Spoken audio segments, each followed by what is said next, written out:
Thank you for tuning into the Wolf Den 808 channel. This is a continuation of our L5R story. We are continuing on the third arc. Kampachi, our Hidabushi, is here, still the Emerald Magistrate, and we have two new samurai joining the group, which I'll let them introduce themselves, as well as Andrew to let him reintroduce Kampachi. After that, I will begin the game. Let's turn it over to Kyle. Hello. I am going to be playing Akodo Masao. He is a Akodo Bushi working his way towards Akodo Kensai. He is a stereotypically height, weight, middle-aged samurai, gray hair, green eyes. He is a fairly tragic character that I don't really want to run the backstory for because I'd rather it just play out. But in short, he is he's going to be a fun character and much different than some of the other characters I've played in some of these games that I'm sure if you've watched my channel at Legacy Game Mastering or Chris Wilhelm's Drop Dice channel, you've seen, where I've managed to have some exciting characters on that. So hopefully we'll see what happens. Phil. All right, so everyone, just close your eyes. Are they closed? And picture in your mind the paragon of perfection, just the absolute perfect man. And picture that he's Japanese with long, white, flowing hair, a blue kimono with cranes flying through the clouds. And that's when you see him. The angular, masculine face, the determined eyes. And that's Kiku. And by his stance, by his posture, by the way he carries himself, the way that he moves upon his horse and his tendencies of people that are around him, you know that he is a person of some importance. And the dawn that breaks is a smoking red waste that flows all around him, almost like a cloak of rebirth. And we will see him enter into the city soon. Thank you. And Andrew. Alrighty, let me switch over this picture here. Okay. My character was born Ide Kabichi of the Unicorn Clan. He was a Moto Bushi. Once he got out and went into Rokugan as the Topaz Championship, though, that quickly changed. He had a brief stint studying with the Bayushi Bushi up on a special request he had made to the Emperor, and then found his way to Kasada's Winter Court, where a series of dramatic events unfolded in which his Yojimbo died. And he ended up saving a bunch of women and children from a siege of Fulin's concubine, who also touched him. In the process, Kasada offered him the honorary opportunity to be adopted as his son, and since he had lost the love of his life, and he now had a shared stake in protecting Rokugan from the Shadowlands, he accepted. So now he goes by the name Kasada, the Hide Kampachi. Hide is still very much a gaijin. He looks like he has foreign blood in him, very much Mongolian, but the last year or so has been very rough on him. He has beefed up. Crab tactics and crab training has toughened him, taken the horse out of him and the foreigner, and just made him a stalwart block through which Rokugan can safely hide behind. And he finds himself in the City of Lies. Very good, very good. So this game will start off where our crane, our Kikita, has made his way with his entourage to the City of Stories. He's facing the gate. The walls are high. He sees the buildings, different structures, around, and he sees about 30 people in front of him, people leading carts in, probably your Edda, Heman, and some of the lesser-known families bringing in their wares. Behind him, there is a lone man on a horse coming in as well. Seems like they're letting people in pretty easily. And as these men make their way, both the crane and the man behind him, they're about 3 people behind before an incident occurs. Before you stands 2 Shishiro guards dressed in red armor.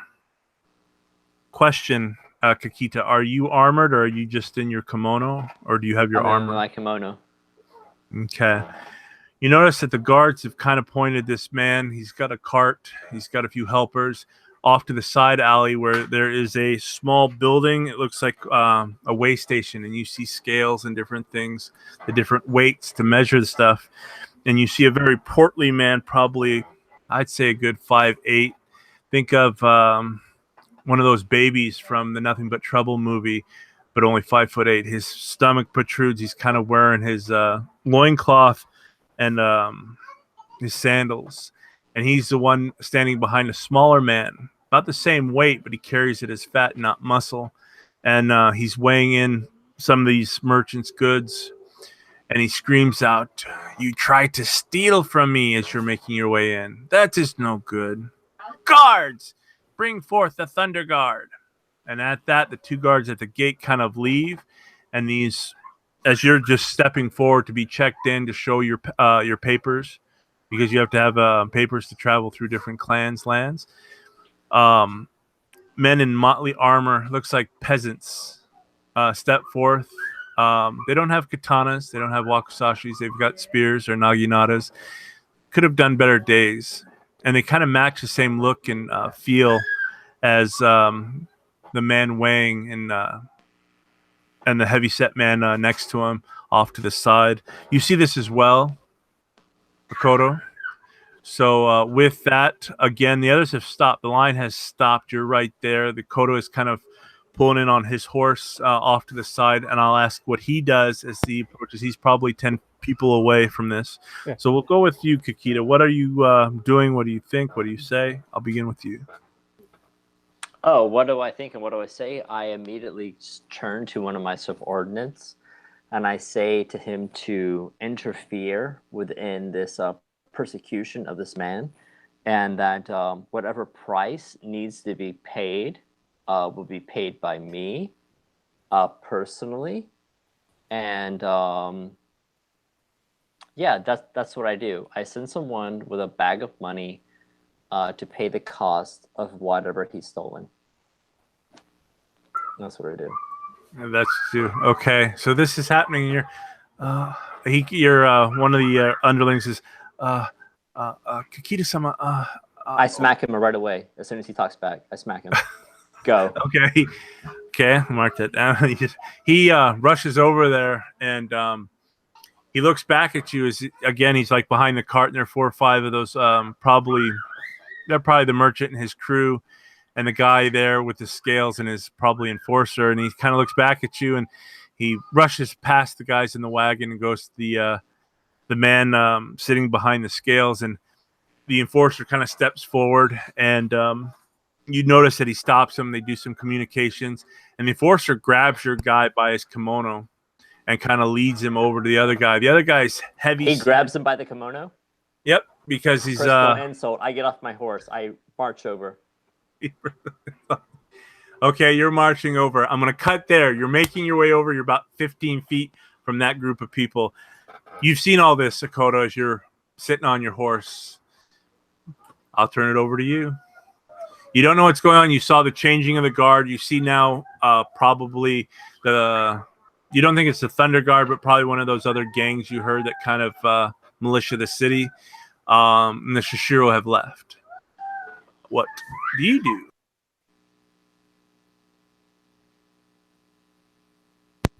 As far as people stopping in front of me, I'm sure there's some Ida right in front of me. I've got a spear on the right side of my horse, and I'm going to pull that thing out, and I'm going to take the butt end of it, and I'm going to start shoving at Ida and low cast out of the way. Okay, you shove everyone out of your way, so you're now careful to avoid the Crane's entourage, of course, because I'm not going to start a fight with another samurai because I respect them. But the people who are just kind of fishmongers and stuff, and I'm not gentle about this, like I'm shoving them down. Okay. The first guy you shove because he's wearing the big straw hat and stuff, and you're butting him, or are you using the blade? The butt. I'm not trying to kill him. I just don't care. And what you see is this guy crumbles, and you see it's probably an really old man. He's just barely making ends meet, and he just kind of crumbles down, and he looks back, and he notices who you are, and he kind of just plays dead. Your horse may possibly step on him, And as the others see this, they part ways, though you'll have to butt your way a few times. But you notice that they're more elderly, which is interesting this time of morning. No children. They're probably as old or older than you are. The man that you that had fallen is probably 2 or 3 times your age. You can't really tell the youthful look that he has, but he is old. And you made your way forward. People have gone out of your way. They've even pulled carts out of their way to get here. And nobody, they look around for like the guardsmen, and nobody's around. You make your way forward. And by time everything happens, you see that the crane has now gotten off his horse, has made his way inside off to the left of the gate. I'm just going to, as I get through the gate, am I going to finally see where they've got these guys pulled aside completely?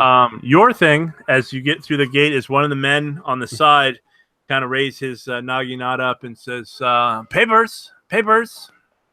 May I see your travel pass? He's a city guard, so I'll happily reach into my traveling pack and pull them out. There's nothing bigger. There's no loss to that. He checks and he looks back at you, and he checks again. He looks back at you, and everything seems appropriate.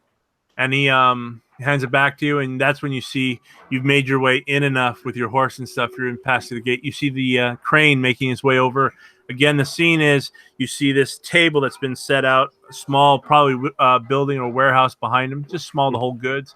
And you see a wagon and some more, possibly Edda. You can't tell. They're not wearing anything to identify them. But again, their look, smell, they're farmers, are being charged. And he, the big guy, looks like a big pimple, just had grabbed one of the servants of the crane and is pulling him towards the fat guy sitting down counting with the money. Is the guy that's grabbing him dressed like a samurai? Negative. Think of a sumo wrestler that is just, he's got a loincloth and his sandals on. I'm going to ride up beside him because the servant of the crane should be marked as such, correct? He is. I'm going to slap him in the back with the edge of the spear and remind him that he's not to touch another man's property. Okay, Crane. We'll go back to Phil, our Kikita. As you're making your way over and you're striding over, this horse kind of doesn't hit you or touch you, but brushes by, and you see this man, what just happened, strike your guy and say, "Bring back, return the property." So I'll turn that over to you guys. No, I miscommunicated. I'm talking about the guy that's got hold of him. Oh yeah, I'll turn that over to you guys unless the NPCs do something. So this is the scene. How do you guys respond to it? Yeah, the fat guy's kind of, huh? And the big I put my hand down to where my katana is. And you see my right hand push up my katana with a thumb. Well, my left hand pushes up my katana with a thumb. My right hand comes over top and grabs it. And I approach at a brisk pace. You see the sand that's thrown up by my sandals careening overhead. And it's just like a still pace of motion moving towards this person. And I say to him, it's really funny because you can only say like a certain amount of words when you're getting ready to do something like this. Unhand my man.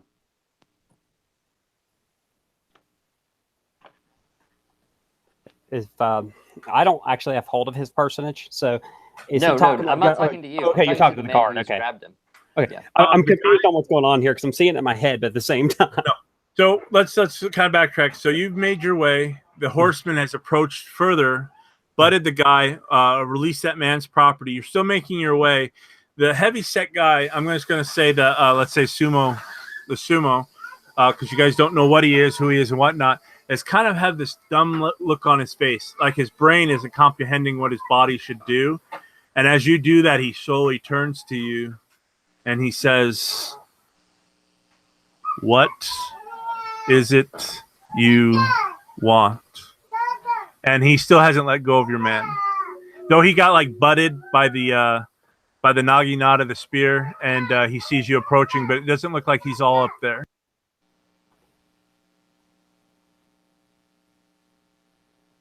This one's all yours, Posey. It's your property.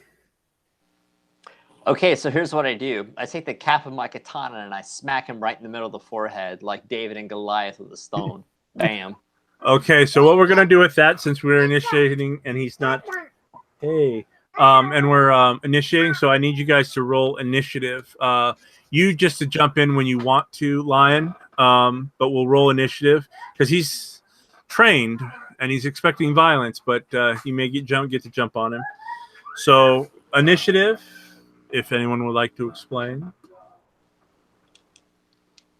is your initiative is going to be like your insight rank with reflexes, right? Yep. Insight rank plus reflexes, keeping reflexes. and any school stuff that you may have. Yeah, it's going to be a +6 for me. Okay, so let's do that.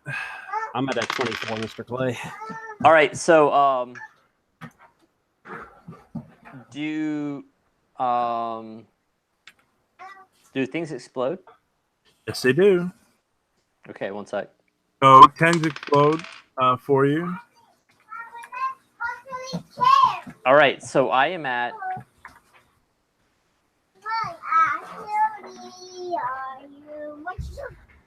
what is 6 plus 17? 6 plus 17 is 23. 23. 23. Okay. I couldn't do the math fast in my head. Thanks. So we'll start at the top. So you've got the Inish. Since you're doing the action, he doesn't know what you're doing except threatening him. So I'll give that to you. But at the next hand, he will go first at 35. Wow, almost a thing of This dude's boogieing. God damn it.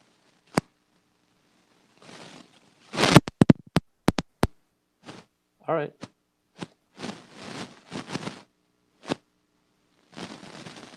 Go ahead, Kakita, go ahead and do what you're gonna do.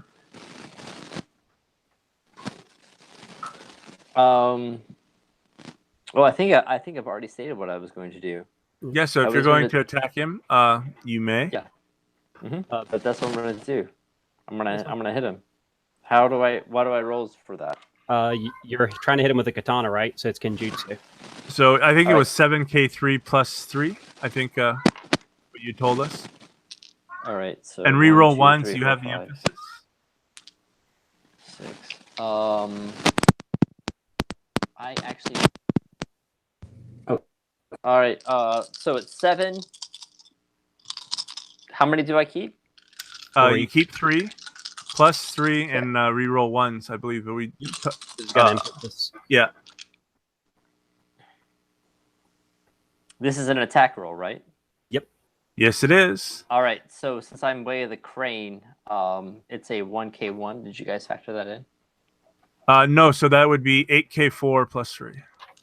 Okay. What's a trip? How much is a trip? 1 explodes. Reroll 1. Where the heck is combat? I'm trying to remember what I can do with raises. Okay. I'm gonna re-roll my exploder. Okay. And how many do I keep? You keep 4 plus 3. So keep- whatever your total is plus I keep 4 plus 3. Okay. So I have 2 8s, 3 7s, plus 3. 43. Mhm. You successfully strike him. So you're if you want to say how you strike him and do damage, or you can roll your damage and describe. It's up to you. Okay. So for my katana, it's a 3K2 plus a 1KO plus a re-roll all ones. With the katana, you're supposed to add your strength to the damage as well. Oh, okay. So that's an additional 2. Mhm. So that'll be 4. But they're unkept dice, so. Okay.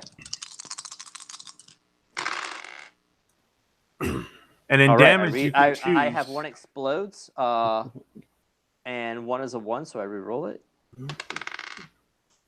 Okay. Damage is damage, only on the attack. An emphasis. Damage is just damage what you roll. No, I have a emphasis on the katana. Doesn't Okay. work for damage? No. No, not for damage. Just for skills and Okay. attacks. Oh, Yeah, just hits. Just hits. so I have a 13, a 1, a 6, and a 5. It's up. 11 plus a 13 is a 24. Yep. No, that's a 13, 14, 20, 25. How are you? Because you So should only be keeping 2. Do 10s not explode with damage? They do. tends to explode, but that would be part of one number. So let's say you're rolling 3 dice and keeping 2, and you rolled a 10 and a 5. So you're keeping 2, so you keep everything. Oh. But if you're keeping, you choose what you keep. So if you want that 10 to explode and keep that, would be one number plus another die. So that die is considered 1, So it'll be a explodes. 13 plus 6 then. Yeah. So 19, okay, and you're doing full damage to him. You go ahead, describe your attack. He's still standing, right? Yes, he is, and now he looks pissed. Think of a bear that's been woken up from hibernation. He is mad. All right, I run the sword over the top of his chest, and you see it like cut through like all the dermises of skin and like deep into his pectoral muscles and into his clavicle and run up straight, and it covers the front of his body in a red apron. It starts to drizzle on the floor, and I say, "Release my man." Upon that hit, he does. What was yours, Akoto? I'm going to actually take the head of my spirit. I'm going to try to trip him. I get 1 free raise against him, and I'm going to call a second. Okay. So I am not getting my emphasis on this.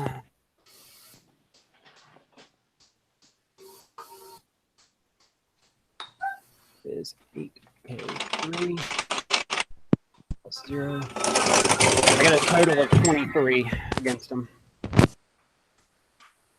Okay, you have him. Okay, did I get the raise? I guess. Yes, you did. Okay, so I have the 2 raises I need. So I'm not gonna deal damage. I'm actually just gonna maneuver him. So I stick the head of the spear between his legs as he's kind of stumbling around, and I purposely hook it between his left knee, and I pull forward as really, really hard and really fast while he's stumbling, and his weight it's like a counterweight, just boom, flat on his back. And I'm gonna put my spear at his throat. Okay, so that stops this. At the end of this, you see the man sitting behind a table. Again, he doesn't have a ponytail, but he's got the long black grizzly hair, very sweaty, very greasy. It does look like your king of merchants, your scummy merchant. But he sits back there and he's kind of and then he kind of turns, and at that time, Kampachi, go ahead and give me a roll so that you can respond to the following round. This time you're going to enter. Okay, so I'm like walking up onto this basically. You're kind of doing a patrol. You're going to be coming from inside the city further in towards the gate. So, Okay. but you're going to be a distance away. So this next round will still get an action happen, and you'll be able to respond, but you'll see everything that happens. Okay, so I'm rolling for initiative because my scorpion training a 7K4. Andrew, are you wearing your Emerald Magistrate regalia right now? I am, yeah. Okay, so that's going to make a difference how I'm going to respond to you. 16, so 29 for initiative. Okay.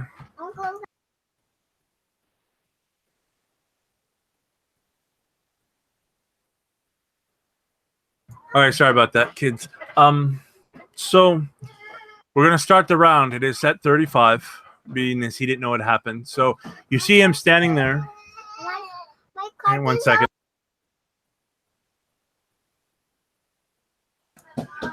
You see him kind of grumbling down below, and he grabs your spear as far as he can on the shaft without hurting his hand. So that's what he is going to do. As just a role playing thing, as he begins to grab it, and if he's trying to pull himself up, I'm going to try to put my boot out, and I won't be able to do anything with it yet, but I'm going to do as much as I can to prevent him, even if he still stands up. Okay. All he's doing to try to do is grab your weapon at this time. So 1 second.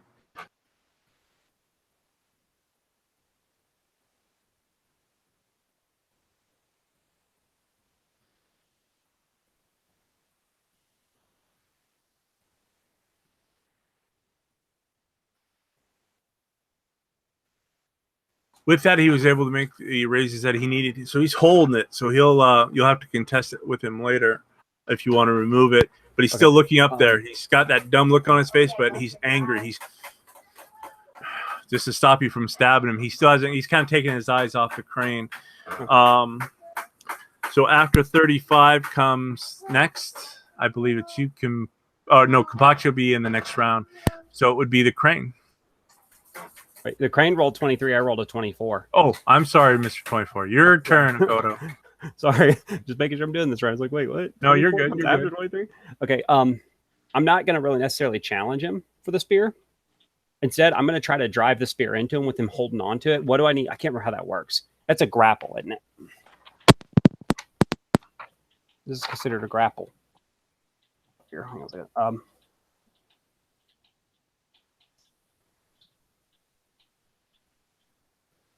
Apparently, let's see. Hit him in the shit grapple. He's got a grapple on me.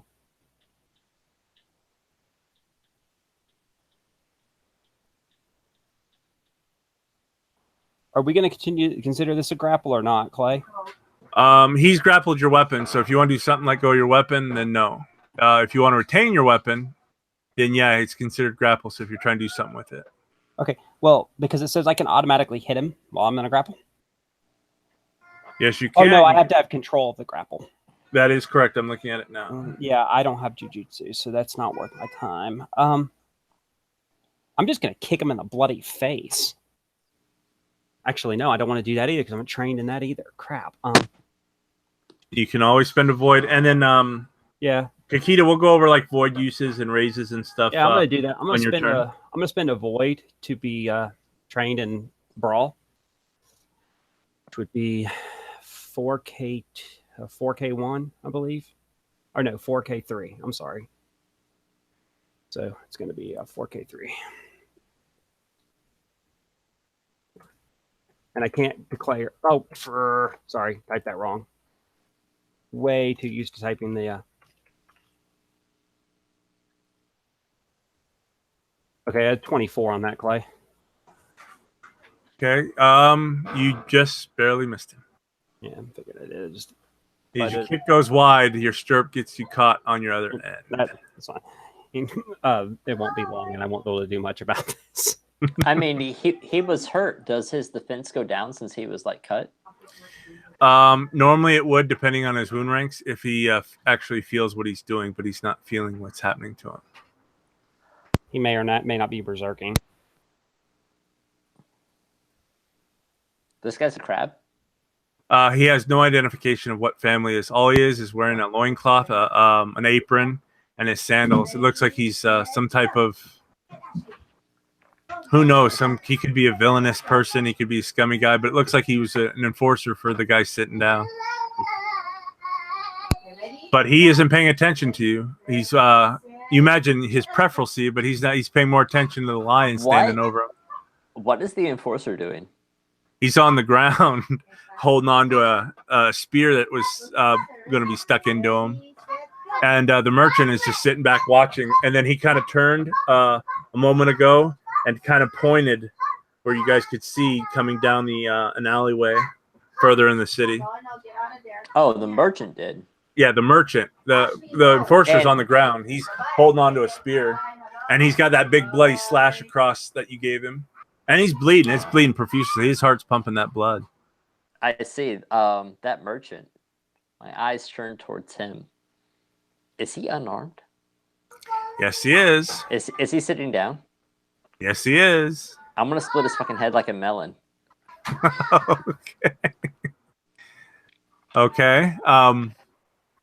Go ahead and give the attack. He's just standing there looking. He pointed at trying to get your attention to look, and you cut him down. Go ahead, All sir. Right. Shit. Fuck. I look before I cut. What do I see? You know what an emerald magistrate looks like. The law is here. Go ahead and describe your character again, what he sees as you come down there, Andrew. Again, he's at a distance, but he sees what's going on. Okay. Hide is 6 feet tall. He is wearing brilliant topaz-colored armor. He's wielding a large jade tetsubo, His face is pretty scarred and beaten up. He is fairly muscular for someone his age. You can tell that he's been through the ringer. He's walking with a purpose, and he sees that you guys are up to some kind of combat.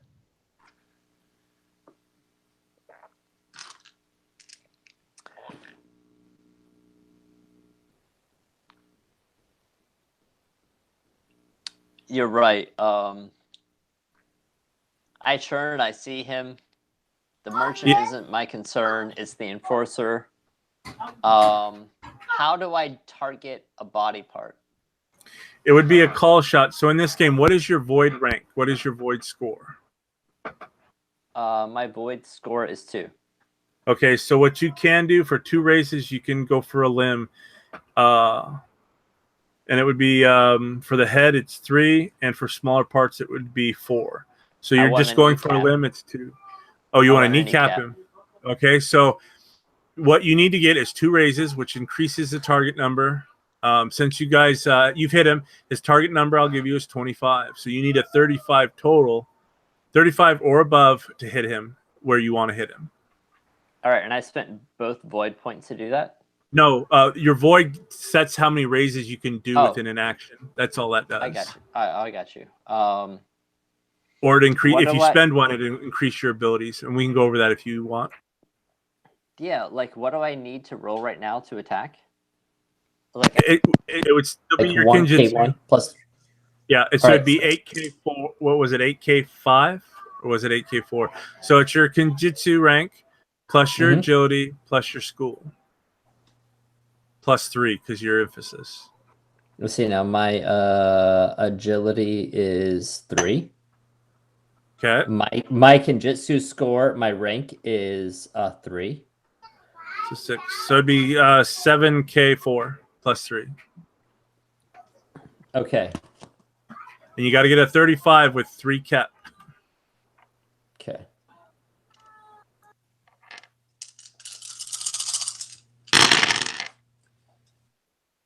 All right. I have a 10, a 9, a 9, and an 8. Does that sound right? Is it 4 that I keep? You keep 4. Yes, sir. Okay. All right. I'm gonna roll the 10 that explodes. Go right ahead. That is another 10. Roll Does it it again. explode again? Yes, it does. And it explodes until it stops. And that is a 9. So that is 29 plus something, which tells me that you've already got 35. That is 29 plus 9 plus 9 plus 8. You most definitely hit where you wanted. So you can roll damage and describe as you wish, but you hit where you wanted. Okay, Easily cool. hit where you wanted. Okay, cool. So my damage for this is going to be a 4K2 reroll 1s. No, damage isn't reroll 1s, only on skill checks actions. Damage is sorry, straight damage. sorry, bro. But if you weren't going to kill someone and you struck someone, you choose what you keep. So okay, you're killing it or wiping off his stuff, yeah. Okay. So I have a 9, a 7, and an 8. Oh, and a 1.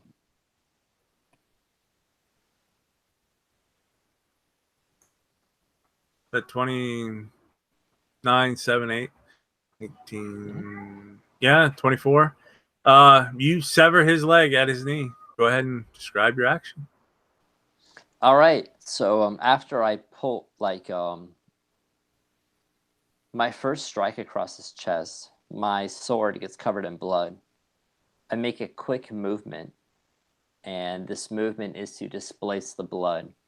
To take it's almost like I'm clearing my soul of contamination, right? And I raise the sword above my head like I'm trying to stab someone behind my back, and I come down, and as I do, it hits him right in the patella, and it follows all the way through, but not past into the ground, but towards where my knee is in stance.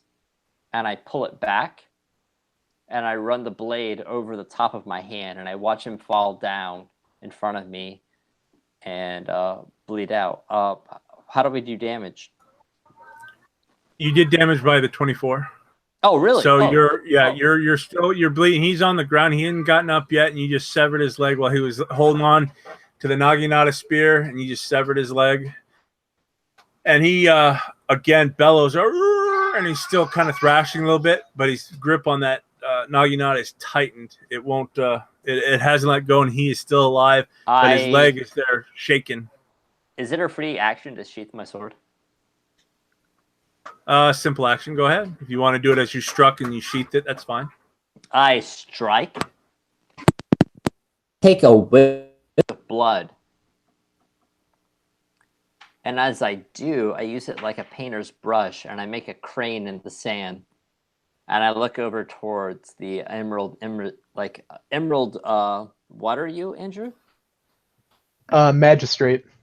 I make like the kanji of an emerald magistrate in blood in the sand before me and sheath my sword. Okay. And as you do that, and he's screaming, you see the fat man stand up, and as the Emerald Magistrate approaches, and Emerald Magistrate, you know who this is.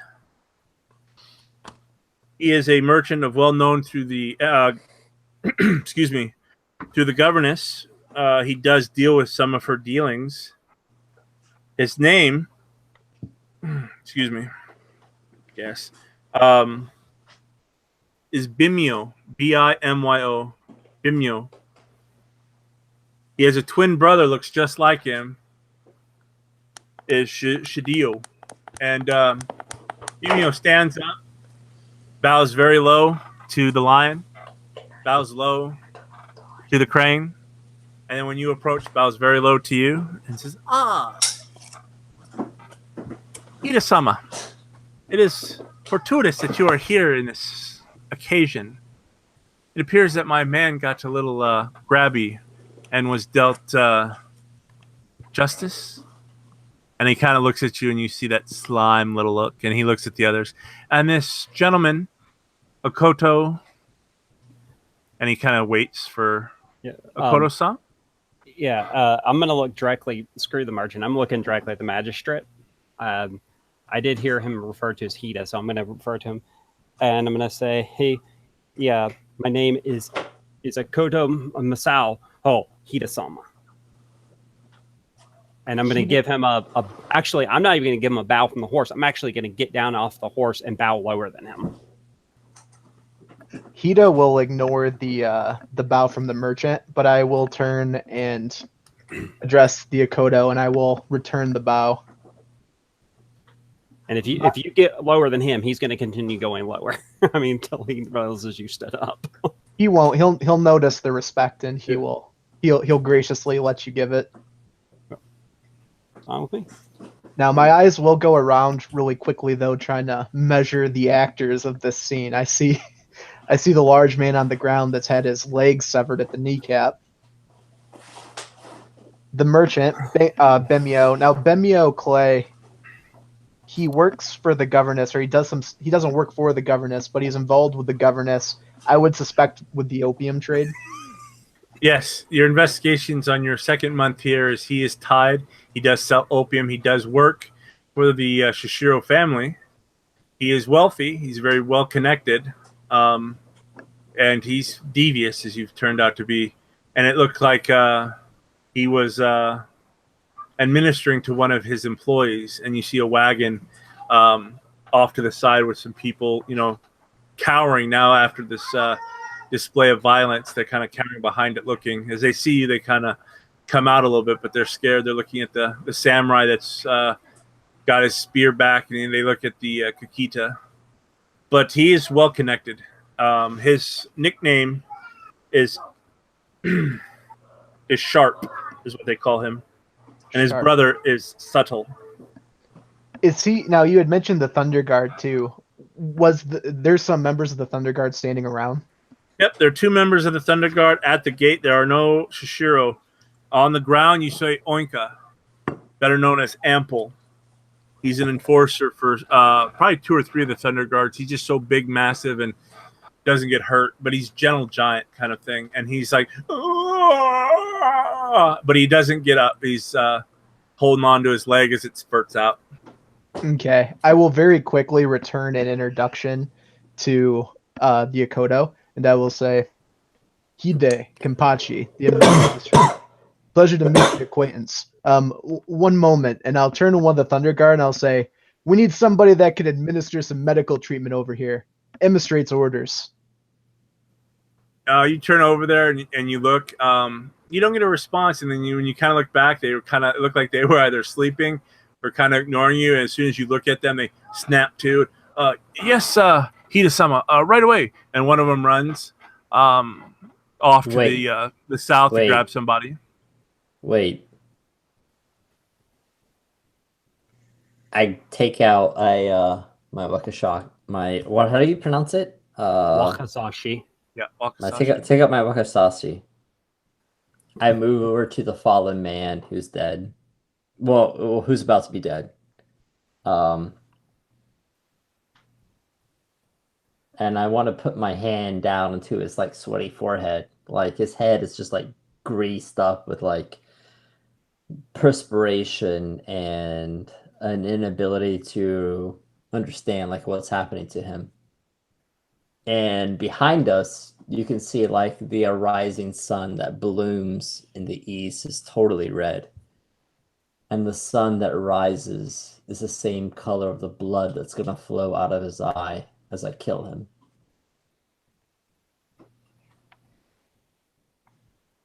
You're going to attack him again? I'm gonna put him out. You're about to strike. If he does that, I'm gonna put my spear between his weapon and the guy. Yeah. No. You know that would the Emerald Magistrate's here. He would handle it. You would know this without having to roll. That he would handle it now. The merchant is actually just watching, and he's just staring at Hida. So no one knows he's going to do this, so I'm going to allow you to strike, but I'm going to let everyone re-roll an ish. But the merchant looks like he's anticipating something. Fresh meat. So go ahead and give me another initiative to stop this, because no one knows it is about to happen. It's your weapon is sheathed, but they do have a chance to respond. Okay. Basically, what this is going to do is once he pulls his weapon out, how fast can we get in the way? Yep. So for initiative, it's Insight plus reflexes, keeping reflexes, plus anything from your skull and family and all that. okay. It's 36 for magistrate. Look, I'm tired of you beating me. Wow, not good. I'm at a 9. Wow. It happens. It happens, Phil. So go ahead, Hida. What ends up happening is you see the Kakita about to draw, and maybe it's a stance you've seen before about he's ready to draw and kind of do his thing. You may interfere if you wish. I'll take a step forward and I'll say, the man's name on the ground is Oinka. Is that right? Yeah, Oinka. Oinka. I'll take a step forward and I'll say, "Oh, you fool, Oinka, what have you done this time?" And I'll kneel down like I'm looking at the blood and try to get myself in between the two a little bit, so it makes it awkward if he wants to continue the slash. Okay. Lion, you're up next. You see the Emerald Magistrate kind of do his thing. You're armored up, aren't you? Yeah, I am in armor. You're in armor. I'm doing full regalia, short mempo. You're still on the horse road, right? No, I got down to bow to the magistrate. So I'm going to stand over the guy and make it impossible for him to cut him. And when I stand over him, I'm going to remind him that a defeated enemy, he must be dealt with by the law, not by our own hands. And I'm going to just talk to my character. Don't just say that. What do you say to my character? That's Posey, please don't tell me how to role play. That's what I'm telling your character. All right, so here's what I'm going to say. I'm going to say to you,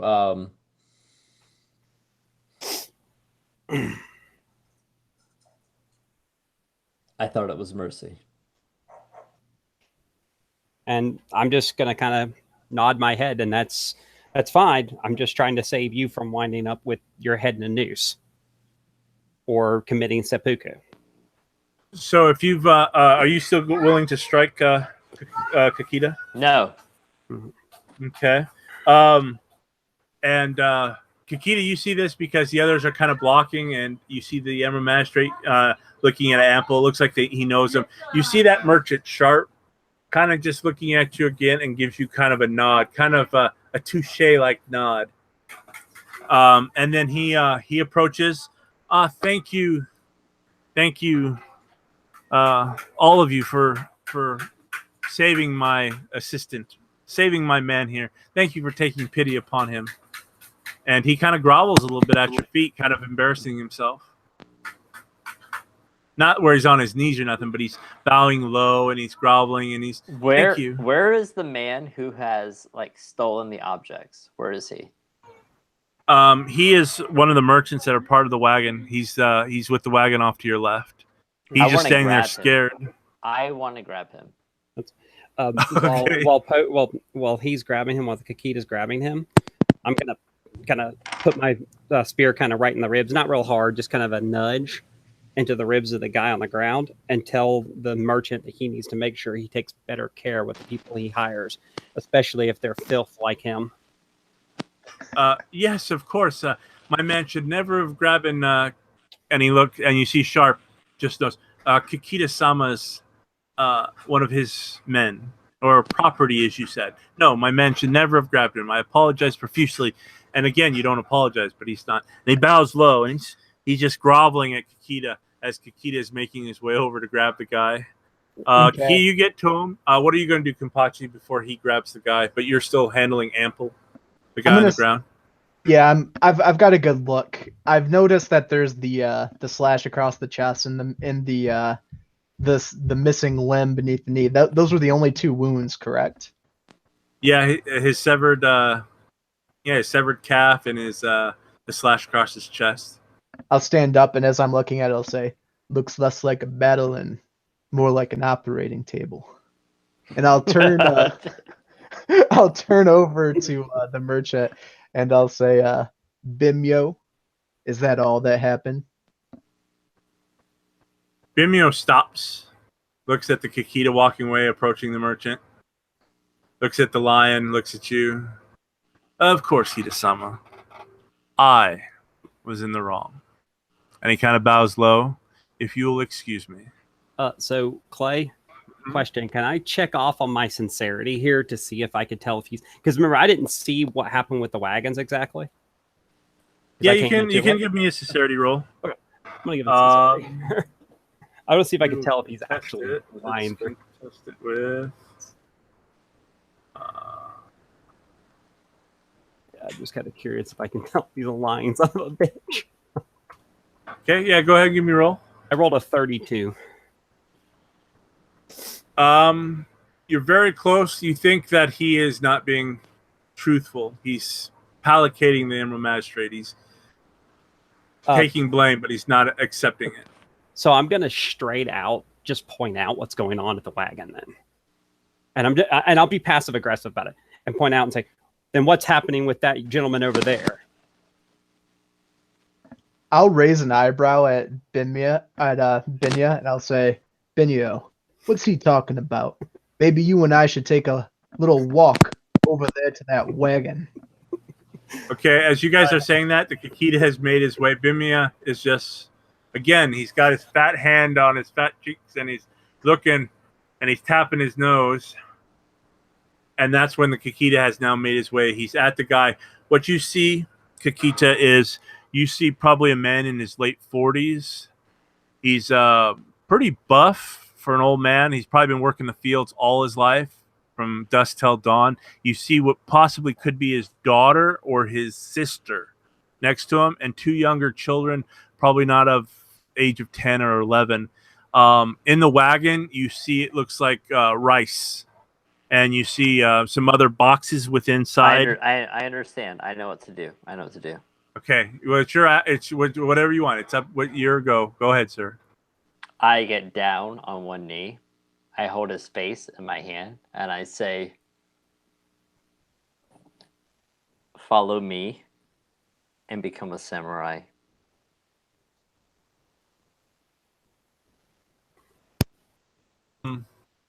He kind of looks at you and says, no make trouble. He is very probably rural. Go ahead. I stand up immediately and I backhand him.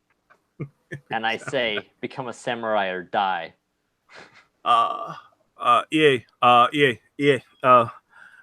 starts to panic. You see his the women start to panic and the children. You guys kind of hear this, and go ahead.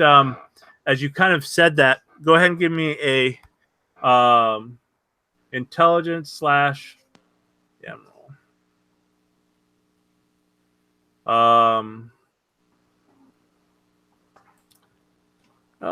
what could we do here? This man is well below me, is he not? He's so below you, he can't become samurai. You're born into the caste. Yeah, but I'm going to adopt him. You're going to bring him into. You wouldn't make him samurai. You just take him into your family. But you also know that whoever he belongs to, whatever clan, you're stealing his property. And then it clicks. That's why the lion got involved, because your property was being mishandled. I.e., Heman, the people that are not samurai below your station are considered property. That's why. I did it. I did it to conflict. Okay. The lion. Okay. Now I'm going to stop. You both hear this. Kapachi, Hakoto, you both hear this. That he's saying. And what that means is,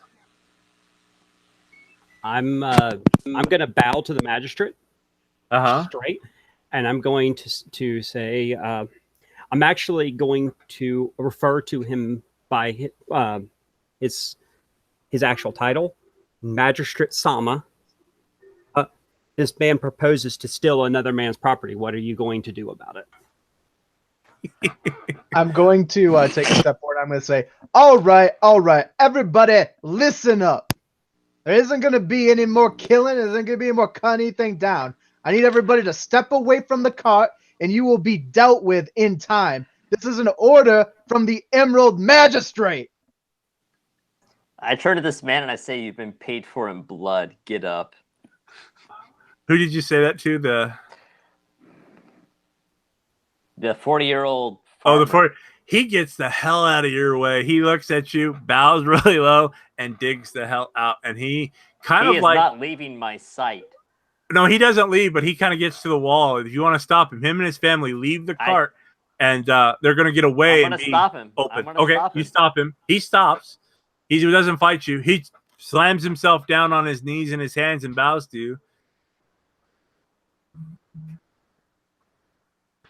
That's right. Is the Emerald Magistrate headed my way? What's going on? I don't know. He's aggressively walking now. He's got the magistrate has the anger on his face now of a drill sergeant. From out of my pack, I pour a cup of sake as he approaches. I'm going to point at this low, so absurdly low of a man that's now prostrating himself before the unknown samurai. And I'm going to say, I told you to get to the wall. You can't tell this. I say to him,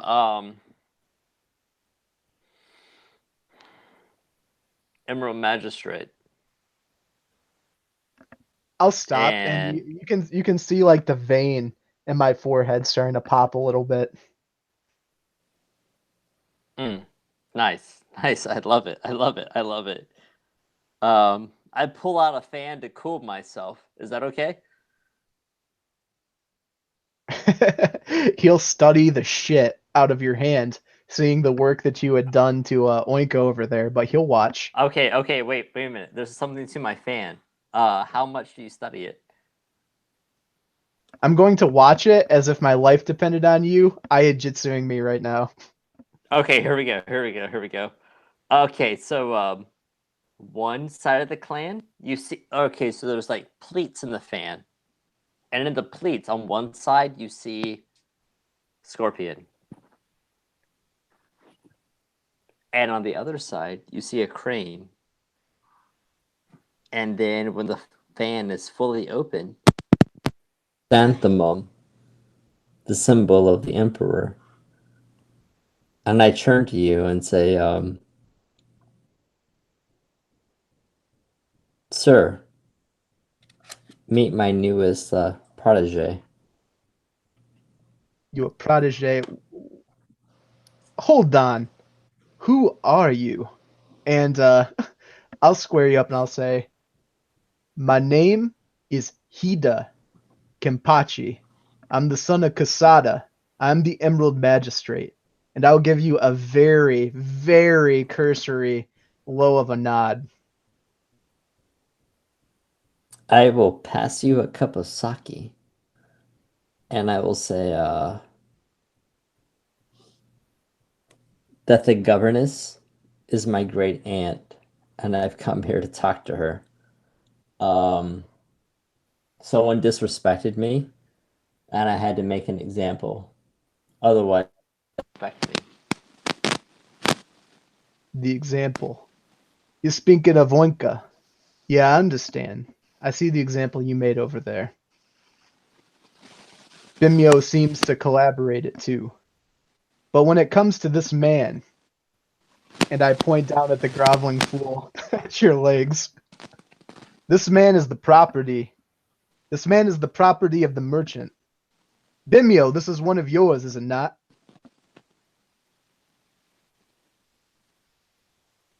I'm gonna fucking give this man a look. As if he says that it is his property, I'm gonna fucking kill him. This is the look I cast.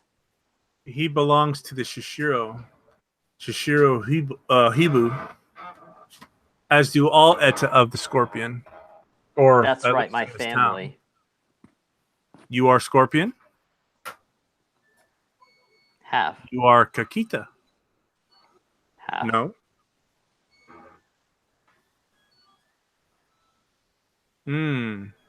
You are So- confused. Yeah. I'm gonna give a see stern Sharp look at- say. I'm gonna say, which is it? Are you Scorpion or are you Crane? The magistrate. How close is he to me? You tell me there, Andrew. How close are you?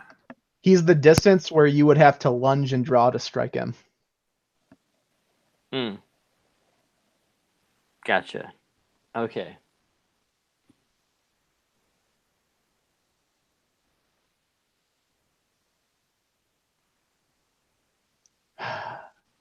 Look, take it from a man that's been part of more than a single clan. You gotta make a choice. Who are you?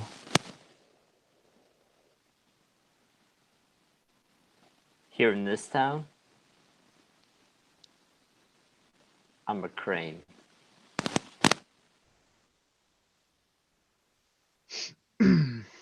I'll square up and I'll say, Bimyo, come and take your property back to the clan.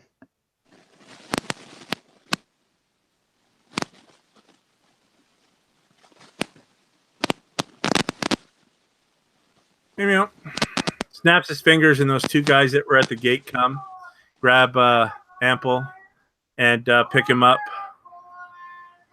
And they look at everyone. You see Vimeo smiles. He bows to you all, and he slowly walks away. All right, I'm gonna walk in a little bit closer now, kind of like closing the conversational distance. Hey, Clay. Yeah. While everyone else is kind of interacting there, I'm gonna help the gentleman with one leg to his feet, and I'm gonna go ahead and I'm going to help him to somewhere where he can sit, even if it's on like a table Okay. nearby, so that he can get proper care. He's not gonna be able to get proper care on the ground; that's too dirty and nasty. Okay. Maybe septic already and dead. You Could be, pick him up and sit him down, and again Vimeo is watching, and he's putting away his scales. And But at this point, even though he's an Edda and I think of him as less, he faced his punishment for what he did. So further punishing by letting him bleed out on the ground doesn't serve me any purpose. okay, very good, very good. And the Kikita and the Magistrate are talking, and Vimeo is watching, and those two guards are the two Now you realize weren't guards, but probably a fire crew come, and you see the Shishiro return, but now there's 7 of them. And they're watching very intently of what's going on. Fire guards? Hida, the fire guards are part of the gangs. They they're kind of the gangs that run security and whatnot. They're also the gangs that do the fire watch. So it looks like something had happened here prior to whatnot.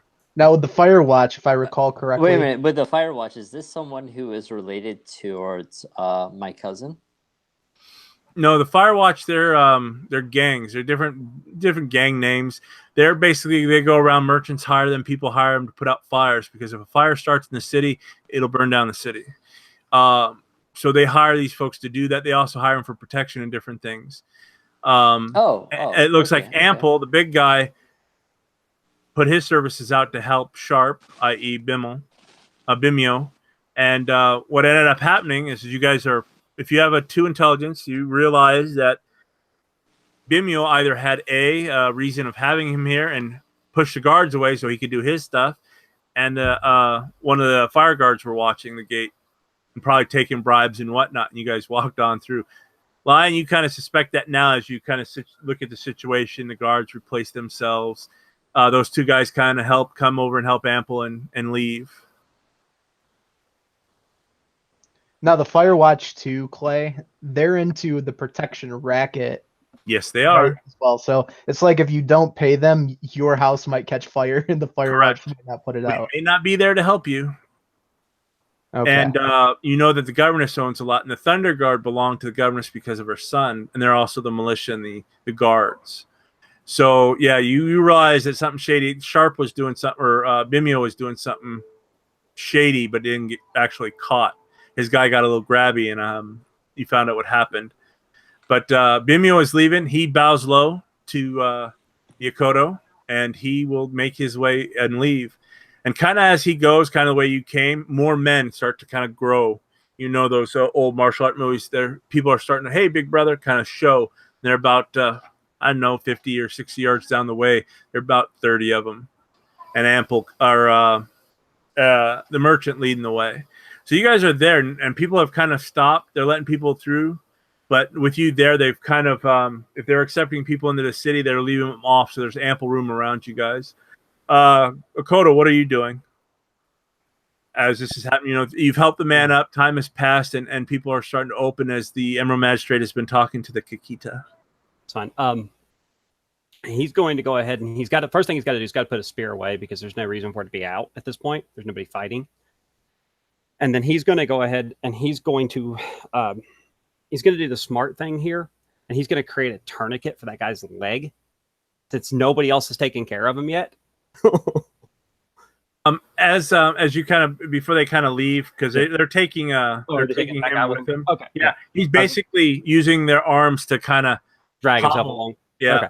That's fine. The next thing I'll do then is, because I put him on a random table, I'm guessing it's another merchant's table or cart. Again, because he's already been punished, I'm going to take my water skin. I'm going to clean it off. You don't want to leave blood on somebody else's property. Okay. Remember, you're cleaning the ground. Also, don't forget, blood can be tainted. Yes, it can. And people are coming to take care of that if it's reported. Yeah, so I'm going to wash it off. I don't think he's tainted. He didn't have any signs of being tainted, but you never know. So I'm going to wash it off. I don't want to leave blood lying around. And of course, I don't have any of the white cloths and everything else you're supposed to have. So this is going to be like a quick and dirty, somebody probably from the priesthood should come by and double check my work kind of cleaning. But okay. And then after that, I'm going to kind of peruse I'm going to peruse, and I'm going to keep hanging back, and I'm going to keep myself watching what's going on between the magistrate and this crane, mostly because at this point, I don't want to get dragged into it. Okay, you're standing before the building. You're in between the table that the merchant was using to collect his money and the building that he was using probably to store items. You guys haven't gone inside yet. We turn to the crane and the magistrate. What are you guys doing at this time? You guys have been talking and conversing. The crowd is kind of dispersed. The worker and his family are still on the ground. They're still prone, prostrating themselves, waiting for their command. because they haven't been dismissed by the Emerald Magistrate or the Crane yet. So they're waiting, and nobody else to instruct them. I'll allow them to get up, Clay, and kind of instruct them to wait over by the wall closest to the cart. Yeah, they kind of creep back a little bit before they stand just to get away, and they go stand by the cart waiting with their goods. Okay, so I will now let my body posture change and become more relaxed, and I'll give a little bit of a wry smile, and I'll say, "Oh, judging by what Bimyo said, I guess I should thank you." Judging by Bimio says, you're welcome. Like I said, Hida Kenpachi, I didn't get your actual name. Kiko-san.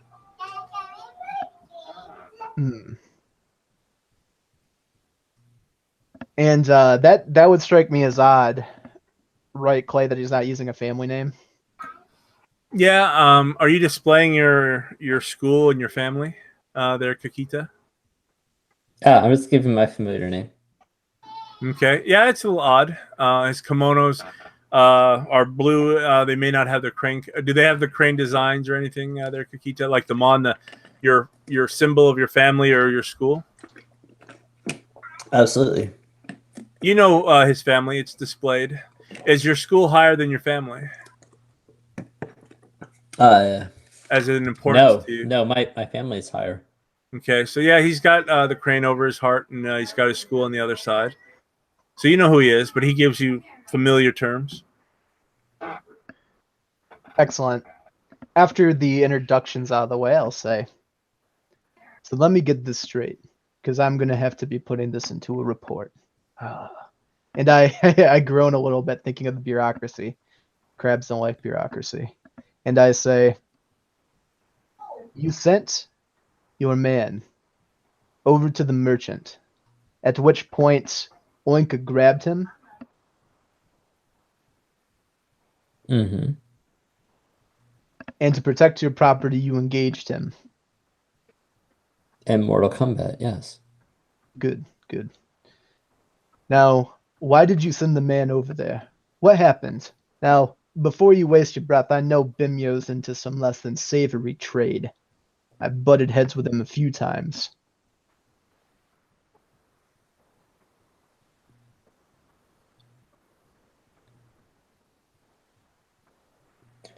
I was keeping an eye on the men who didn't engage. You had said something about or not you, but the Akodo had said something about a thief. Did you see a thief? Mm-hmm.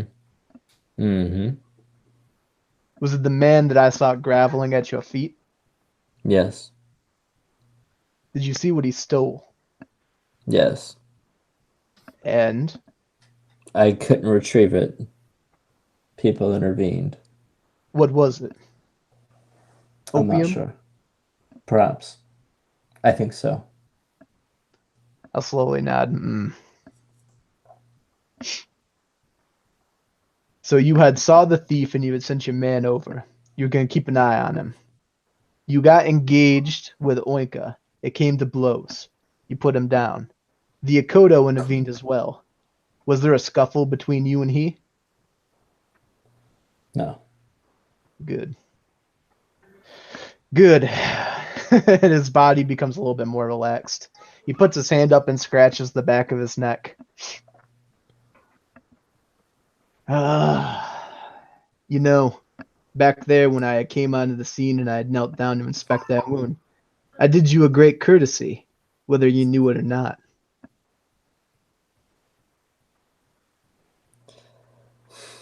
You're right. I bow down deeply. Deeply than I should. And I say,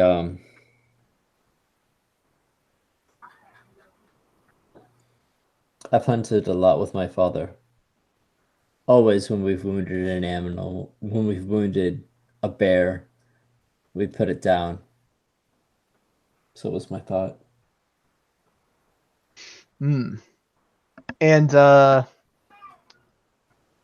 Can I judge his sincerity, Clay? Only if he's trying to deceive himself. If he's being honest, then you think he's being honest. If you're trying to deceive, then it's to be opposed roles. Are you being honest, Posey? Yep. So I'll see that, and my demeanor will warm up a little bit, and I'll say, "A hunter, eh? I hunted a little bit. Served me well when I took the Topaz Championship. So I got this armor." I will stand straight up, 90 degrees from the ground, shoulders square, and I will bend at the waist and say, as I move down to bow, Topaz Champion, how did you win as I move up? Topaz Championship is it's a contest of many different sorts. I bested in a few areas, but by far my most prestigious was in jiu-jitsu.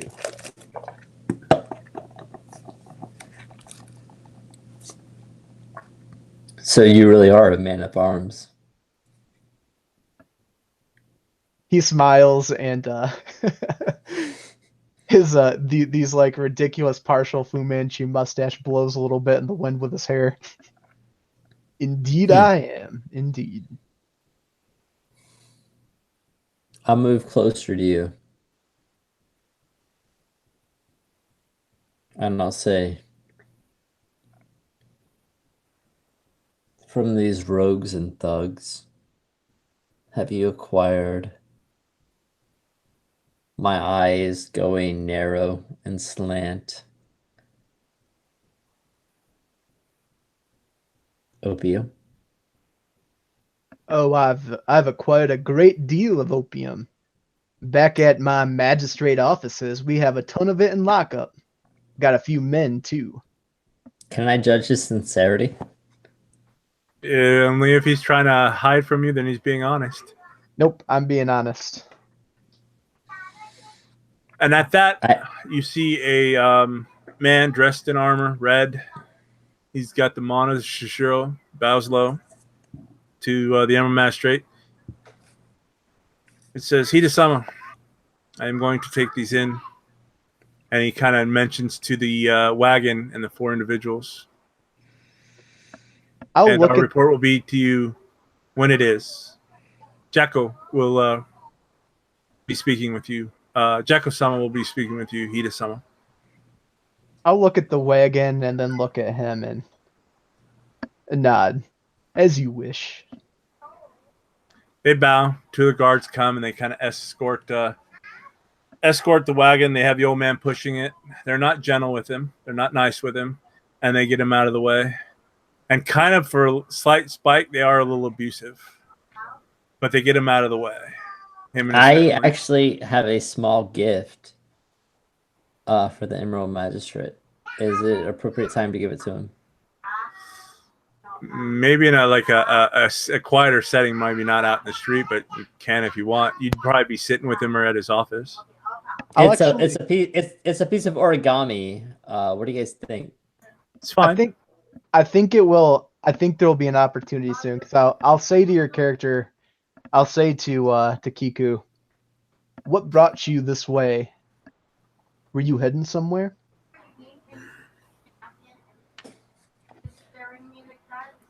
I was coming to see my great aunt, the governess. Yes, the governess. Now, was I called here for the governess as well, Clay, or just for this disturbance? Just for this disturbance is someone had ran up and said, actually, you know who ran up? It was a small urchin boy called Imp. And he told you that something is about to happen. You also know that he is a messenger from Sharp. Okay. He said that something was about to happen and you needed to arrive. And that's why you were on patrol. They found you. You arrived and did what you did. The day is getting kind of hot. As you guys are discussing Lion, again, you're observing nothing, but you did see what happened with the family and the guards that are back on duty. I'm going to bow again to the magistrate, and I'm going to request that from Hida Sama that I am allowed to have an audience with him, that I need to discuss a matter of great importance with him, that I feel that the kami themselves have led me here. And I need to speak with him and possibly, if he can, help me arrange a meeting with the head of the priestly order, or the Shujinja here in the Shishora lands. Because I'm not sure how many of those guys are going to be living here because they're from a different family, but there should be at least one of their Shujinja here to do all the priestly duties. Okay. Magistrate will respond. Of course, and well met, Kodo. You can find my magistrate offices down at the docks. I keep them there. What time would work for you? Were you thinking tomorrow? I tell him that I would like to have at least a day to get the weariness of the road off of me. So I'll agree to meet him in the cool of the morning tomorrow, which would be about 8 o'clock in the morning. Of course. So I hope you find the rest that you're looking for, and I will await your arrival at my estate. So the first thing I need to do, Clay, is I got to find a nice little place where I can get a room. Okay. How would you like to go about that? We're not going to the red light district. I have too much There you pride in go. myself. Technically, I can make a merchant family take me in. I'm a higher caste, which is probably what I'm going to do. Okay. You're just going to randomly kind of find a nice place? Oh, yeah. I'm going to find a nice place, knock on the door, and they're going to see me in full regalia, and I'm be like, I need a place to sleep. It's my request. They don't. You actually come upon an actual inn. It's ran by, lo and behold, let me look at my notes. Yeah. It's run by a Doji family, actual Crane family. It's a very nice tea house. It's got an inn at the end, and as you open up, he's very knowledgeable. Akoto-san, how may I, Sama, how may I help you? I tell him exactly what I'm looking for. I'm looking for a private room where I can wash both my body and my armor and get the dust of the trail off of myself. And I need somebody that will go ahead and wash down my horse. He kind of bows a little bit. These services can be provided. Thank you for staying at my establishment. You know him yell out behind. And a boy, probably not up to his Jimpoko yet, comes out. My son will take your horse. And I'm going to give this. That's fine. I'll give the son the reins immediately. I am Hosen. Okay. It is a pleasure. You may stay here. We will follow all paperwork. As he looks at your Kodo, and you're probably all about doing the right thing the right way, and we will arrange everything. Please. He calls out again. A young girl comes out, probably again. You don't know if it's his daughter or sister, about his same age, but younger than him. If you'd come with me, and she leads you through a small little opened area. It's got some tables, some chairs where they probably treat their people in their tea house. He leads you up the stairway, and you see a long hallway, probably 3 rooms on the left, 3 rooms on the right, and 1 room down the center. Leads you to the last room on the right. And opens it for you. Is this to your satisfaction? I give her a bow, expecting a deeper bow back. She does. And I tell her that I appreciate this, and ask her for a vat of warm water to be brought to me so I can wash down my armor. The largest that we can find, yes. That's fine with me. They've been nothing but kind to me. I have no reason to be rude to these people yet.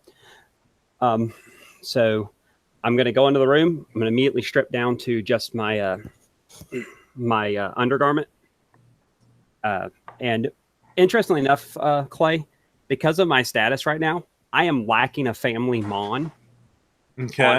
On my. I thought so. You just have your school. Just my school, because I lack status in the Celestial Order. Nobody but the other samurai would probably pick that up, but just for your GM status processing, he is actually struggling with that.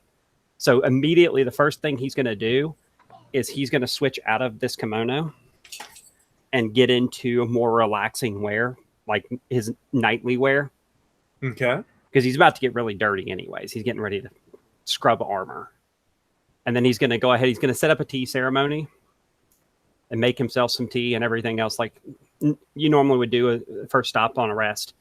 Okay. And he's just going to proceed to spend the day kind of basically unwinding from a long trip from the middle of Lion Lands into Scorpion Lands.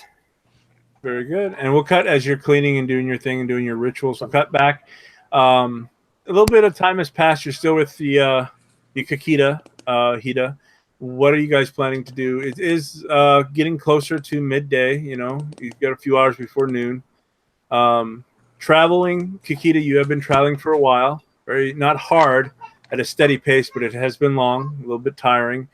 Kampachi, you've been doing your normal daily duties. You're on your normal patrol, a few hours in. And what will you guys be doing? The Yokoro has excused himself and has made his way out. I'm going to part ways here as well, but I will say... Wait, I need to get some opium. Yeah, I'll say one thing to Kiku. I'll say, well, this was a interesting meeting. I dare say that the winds of fate have blown our paths together. Perhaps you could come by tomorrow and meet me down at the docks over at the magistrate's office. And I will ask him for a formal invitation to that place. I can have it sent. Please do. Will you be staying here with the governess? God, I hope not, but I think I will. I'm going to look both ways kind of shadily and lean in. And I'm going to pull out from underneath my armor a patch, like a Mon patch. And it's for the Bayushi Scorpion. And I'm going to say, take it from a man who studied with the Scorpion. We wear masks for a reason. And I'll stick it back in.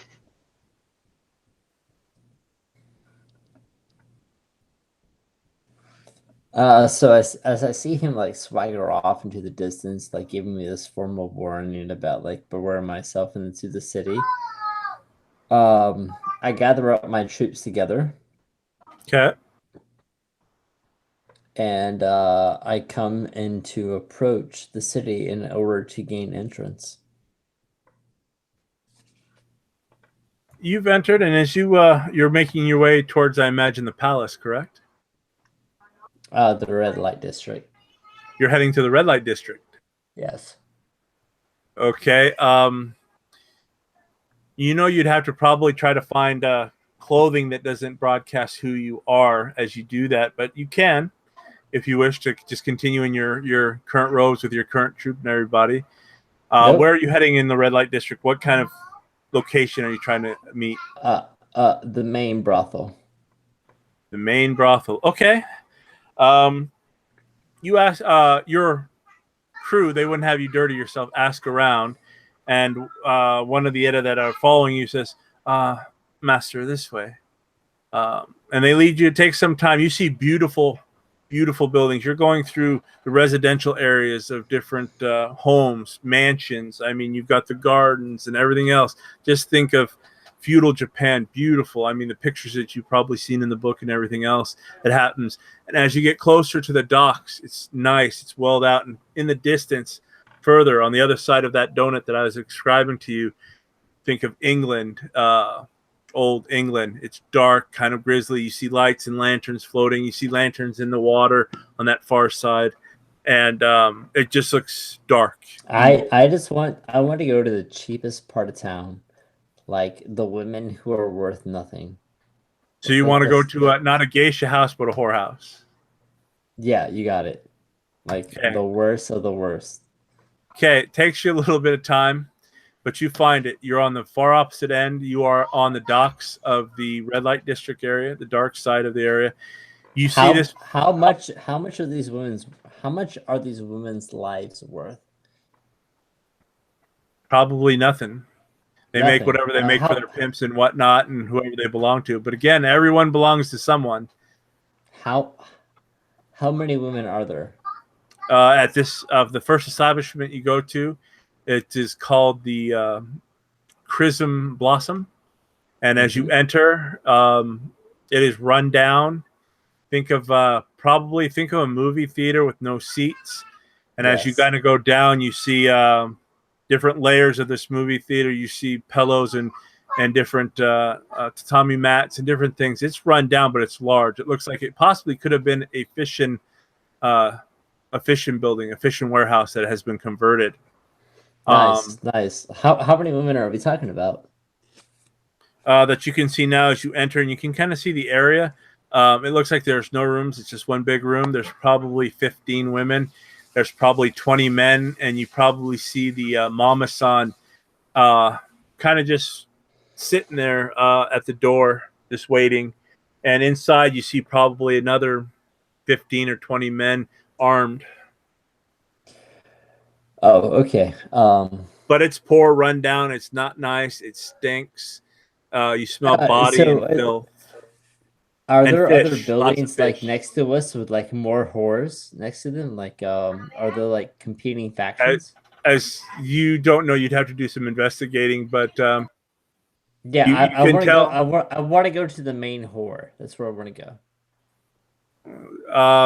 You want to go to the largest? Okay, it takes a little more time, and this building is think of instead of an actual building, it's a circus tent with different rooms and stuff. And at the center, yeah, it's got the Tommy mats, and there's probably anywhere from that you can tell probably 60 women. And this is where the main group of conjuration is. And it looks like anybody, if you've got a koku or less, you can get something. But you got opium folks just passed out, opium overdoses. It's just really bad. Dead cats. It hasn't been taken care of. And you are kind of heart in the at the docks on this end. You're in the heart of the docks. The docks are probably less than 15 minutes away. You can still smell the fish, but it is rank in here. brilliant. So my idea is to talk to the leader of the whores in order to recruit all these women to train them. And that's what I want to do. You pay? I Yeah. see your and there, look, you're still in your regalia and stuff. Are you still in your crane regalia with your staff? Absolutely, yes. Your kimono on the bottom has gotten kind of dirty as you've walked here. Your guys are scared. They're kind of panicking a little bit as you do this, and you found your way. As you enter the mama-san, again, it's a woman. It looks like a geisha, but you know this isn't a geisha house, and she's been well worn. And she looks, where is your money? Where is your koku? And I will give you girls. I want 10 women, 10 of your finest women who are able to submit themselves to the rule of man and give them to me. How much is it going to be? You wish them to give. They do not make money if you have them. But we will make deal. We will make deal. You will meet with my patron. Yes, my patron, she says, and we will come back tonight with for drinks. We will eat to our new partnership. You may have the pick. Perfect. I do not trust her whatsoever, but sounds good. Okay. And let's say as this time has happened that you've kind of perused the day, kind of finding your place, learning different locations, walking and continuing. So I'm going to end there. And the last thing we'll do there is we'll go to Kampachi. Now that we've kind of set the scene and we've got our opening day, we shall continue. Again, I'm sorry it was so slow, but I want to just set the groundwork to get you guys going and how you guys are going to play for it. But yes, actions that have happened today have many consequences that you'll come up quickly. So anyway, we'll go to Kampachi. You're now by yourself. What are you doing, Kampachi? Before I plan on returning back to my offices at the docks, but before I do, I need to clean up this mess and make sure I have everything I need to report the evidence. So I'll wait until the men I sent for, the medical team, shows up, and until I see cleaners, just to make sure that those Thunder Guard or Firewatch that I had yelled at actually did something. You've got some priests that come down, and they're going to do the rituals and clean up the blood. No problem in doing that. They come down. Again, they're not going to quarantine. This is the city of stories. So they kind of do a half-assed job, a little better. And they actually say whoever cleaned this up before us did a okay job, just needs to be blessed. Except that our rituals holy water. But we will get this Hida-sama. I'll thank them. And also, I would look for, is there anybody that's kind of lingering that watched the scene that I can pick out? Go ahead and give me a perception investigation. Okay. We open this up. Perception, 3, and investigation. Yeah. Okay.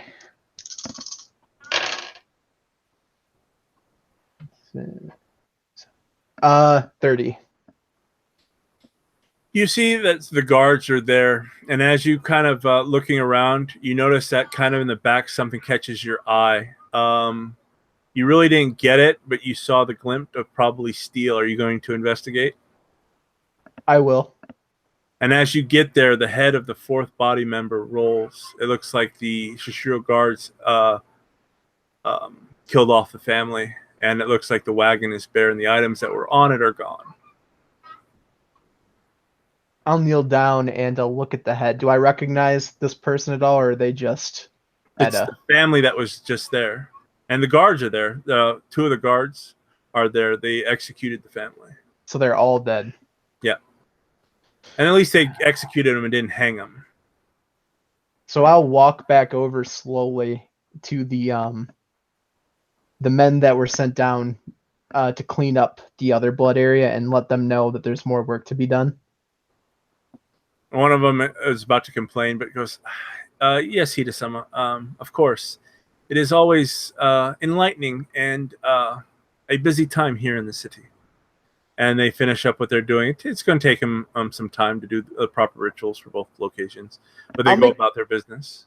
I'll make them know that I appreciate their services. I'll say, the job that you do must oftentimes seem thankless, but it is a necessary job. And for that, I thank you. You do it well.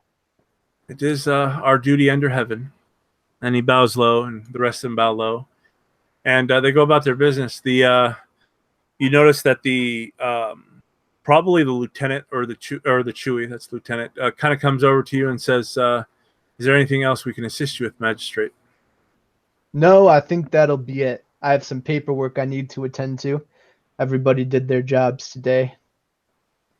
Unless you're not aware, I was made aware that the great nephew of the governess will be in town, and you are invited to dinner to welcome him. I believe there's also others here that will be invited as well. There is, and he kind of looks back to the distance of where the Akoda went, quite a few lion in town the last few days. It's quite, and he kind of stops and kind of looks like he's looking off into this. It is quite interesting that so many lion have shown. A group of lion that were quite eagerly looking for someone, and then he looks back at the path of the lion that you just saw kind of ride away into. Quite. I'll raise an eyebrow at the first, and then I'll raise a second eyebrow. So I'm sitting here like a jackass with both of my eyebrows raised. Anyway, if that is all you require, we will continue our duty. Indeed, and they go back to watching the gate. Like I said, it seems I have some paperwork to do. So I would return back to my office at the docks, and I don't want to eat up too much time, Clay, but all I'll say is once I'm to my office, I will start making some notes, going through and pinning some stuff down. And what I will say about both of these 2 people that I met, for Akodo, I will put down in the note that he seems to carry himself well and is very honorable, though there will be questions that will be asked because I noticed that he is no longer a member of the Celestial Order, and it seems that there might be kinsmen that are here to take him. And then on the second notation for Kiku, I will put, perhaps in leagues with Shoshiro, interested in opium, must keep an extremely close eye, dangerous. Yeah, and so remember, in this, it's all about your word and what says. Evidence helps, but it's all about who said it, she said stuff, and you did well. When you get back to your office, I'm going to end it on each one. Something will happen. And when you get back to your office, you have mounds of paperwork. The first letter you read is a massive from Matsu Hitomi, saying that per our family, we are now talks with Hida to get married. And basically, the gist of it is it's kind of poetically, you know, she didn't write it, and she's basically calling you scum. Hey, great! You're going to marry into the lesbian family. I'm not. Let me just tell you. I sneeze, and then I look and I sneeze again. And I Did you say, gaggle? Did you throw up a little in your mouth when you mentioned the words marriage and Matsu? what? I think to myself, Matsu would tell me, "Oh no, that's that woman that almost married Void Dragon." Another massive that you get is that the Ida family has grievance against Hida, the Hida family, and that it's getting heated. But it's getting to a point that over the incursion of you becoming a Hida and dismissing your family, that there's a lot of bad blood. So you got a letter from your birth father, kind of informing you, hey son, and like your daddy's got laid back kind of samurai, or actually he's a courtier. Hey son, you're fucked. Basically, is the gist of it. Hey, you sleep in the bed you made, but we still care. We're here. Also, you maybe, and then you read further into it, and it says that you are still holding hostage an Otaku battle maiden, and you must return her immediately or face charges. And that's when Yoko comes in. Hi. And you remember Yoko her soul got possessed and switched with a dragon Sekenja. And you know that it's not the actual bodyguard or Otaku. And nobody knows except the higher-ups, and the higher-ups haven't said anything, apparently. So this is under your intelligence, you get this. Right. Hey, Yoko. I was just burning this, and I'll lean into the candle and catch the missive on fire. She just kind of shrugs. Again, you notice that she tries to fill that role when people are around, but when you guys are alone, she doesn't. Dude, what is it with lesbian clan members and you? I don't know. This was not my best male day. Look, man, if you want to marry Helga, just go back to the 7 Seas. Go marry somebody out of Ison if you want to marry Helga. As you look through, you get a notice from an Akoto. It's again a lot happening, and basically it's a letter saying, "Greetings, Ida-sama. To let you know, the travel papers." Basically it describes, and you put 2 and 2 together, that the man that walked through, this is his brother. Is just describing that my brother will be in town, and kind of he will seek audience with you or someone of the temples. He'll fill you in more, but basically you find out that the brother is the one that got him through. So that might play on what you initially saw of him, but basically it's just a massive explaining it. And you know that someone pulled some favors in order to get this. This guy doesn't have the pull to get passes through clans. Other than that, it's just the same thing. This man stole from me. This man did this. You need to do this. I want to get married. Will you oversee it? The governess has not reported to you in weeks. We will cut there as you're reading your massives, going into the night to rest and to meet the 2 in the morning. We will cut over back to Akoto. Akoto, you've cleaned up, did what you want. What are you doing now after you've done all your rituals and spent the day to rest? Right before I go to bed, first thing I'm going to do, because I'm always hesitant here now after what happened with my family, I'm going to put my wakizashi underneath my pillow smartly, and then I'm going to say nightly prayers to the air kami, requesting their guidance and praying to them that the kamis will allow my wife's spirit to return. I'm basically requesting that they let her rest. Okay, very good. I remember reading that. And let's just hit the night as you sleep and you kind of go into that deep sleep and stuff, and you're dreaming of your wife, which you've probably done countless times. regaining your honor within your family, having them acknowledge you as being a true samurai, a true son of Akodo.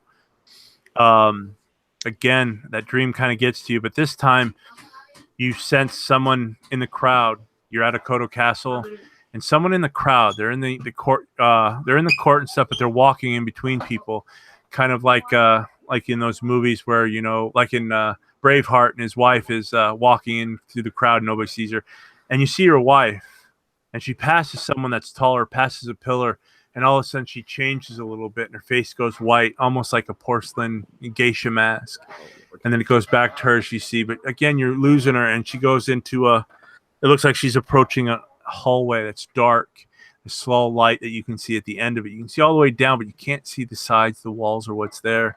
And she turns to you before entering and slowly starts to back up. Tear starts to form onto her face as she leaves. And all of a sudden, darkness kind of grows around her hips. And then she's pulled in like someone being pulled under the bed for the boogie monster. And the last thing you see is her hand reaching out to you, tears in her eyes, and she's calling your name, but you can't hear nothing. It is totally silent. And you wake up in the dead of the night, and it troubles you for the rest. But you never had that dream of her being pulled into darkness like that. As I jerk awake, and I don't care if this wakes other people up or not, because it scares the piss out of me, I'm going to scream out the pit of Fulang. And it's the first thing that hits my mind after seeing that. As you scream that out and everything, you hear people are a little freaking out. Doors are closing. Soji screens are shh. And then it goes deadly quiet. Nobody says nothing. You're not supposed to actually say that name. Nobody says nothing. Shattered. And that where it Damn fades you, out, we're Andrew. sitting in bed, sitting there. Damn you, Andrew. We'll cut back to Posey, our crane. And as you're leaving the whorehouse, what is it you're going to do now? Wait a minute. Was I able to grab any of the people from the whorehouse to gravitate towards me? No, what it is the Mama-san invited you back. You may have your choice of them, but come back and meet my patron. So basically, she won't release them until she sees a little bit of gold or her boss shows up to kind of assist. But she's giving you choice, but come back. 2 days is too long. Come back. I see. So I have a certain contingency of men, and they've set up ranks around the concubine whorehouses. And as I walk into this tent, it shows like the onset of dusk, and the purple legions are all around me, and they signal like the dying of the day. And the tent comes down, and I'm around my men.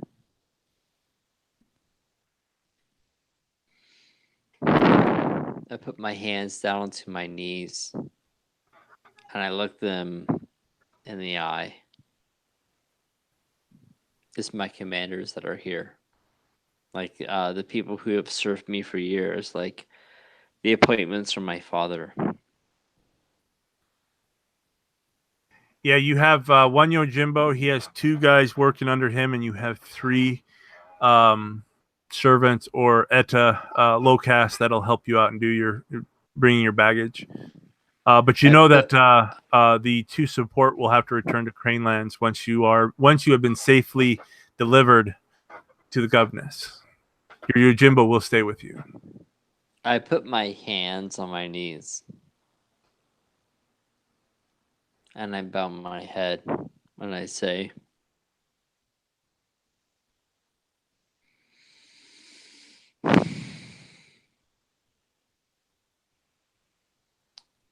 I really have so much to learn from you.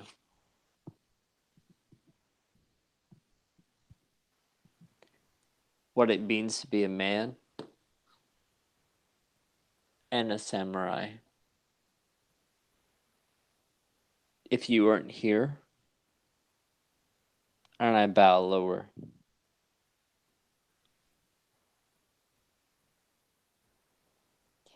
And I raise back up.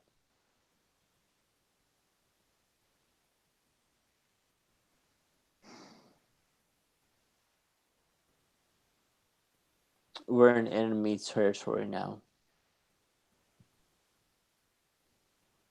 The only thing that means anything is your loyalty. There's nothing more that I will pay for. And there's nothing more than I expect.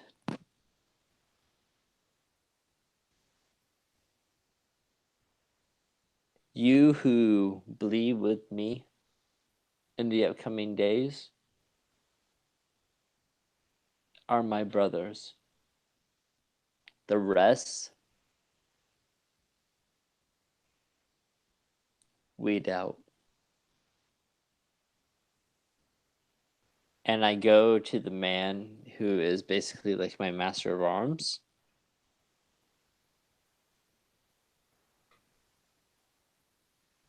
And I put my arm around him. And I whisper in his ear,